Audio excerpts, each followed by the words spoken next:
তো hello everyone, সবাই কেমন আছো? তো তোমরা দেখতেই পাচ্ছ সকাল থেকে ঠিক এইভাবে টিপ টিপ করে বৃষ্টি হচ্ছে। তো আমি সকাল থেকে ভাবতেছি বাড়িতে বসে থেকে থেকে ভালো লাগতেছে না। তো আমাদের ব্রিজে ওইখানে মাছ পাওয়া যায়, মানে ওইখান দিয়ে মাছ ধরা যায় খুব ভালোভাবে। তো চলো ওইখানে যাবো। তো তোমরা দেখতেই পাচ্ছ বাড়ি থেকে বের হওয়ার সাথে সাথে আমার এক্সের সাথে দেখা। তো তার সাথে একটু ধাক্কাধাক্কি করলাম, একটু মজা করলাম। তো আবার যাওয়ার পথে দুইটা ফ্যানের সাথে দেখা, যেই শরম পাইছে ভাই। তো বন্ধুরা, আমরা দেখতে দেখতে কিন্তু আমাদের গন্তব্যে মানে আমাদের ব্রিজে এখানে চলে আসি। তো বন্ধুরা দেখতেই পাচ্ছ, এই যে দেখো এইখান দিয়ে পানির লাইন আছে। তো এইখান দিয়ে মাছগুলো আসে, মানে বিলের থেকে আসে মাছগুলো পানির সাথে নেমে আসে। এটা হচ্ছে ড্রেন বলতে গেলে। এখান দিয়ে মানে সব জমির পানি এখান দিয়ে নামে। তো এইখান থেকে আমরা মাছ সংগ্রহ করি, মানে এইখান থেকে মাছ ধরি। বেশিরভাগ এইখানেই মাছ বেশি পাওয়া যায়। তো তোমরা দেখতে থাকো, আসলে জায়গাটা খুব সুন্দর।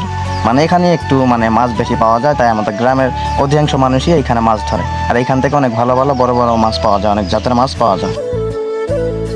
তো বন্ধুরা, আজকের ভিডিও এই পর্যন্তই। সবাই ভালো থাকবেন, আল্লাহ হাফেজ।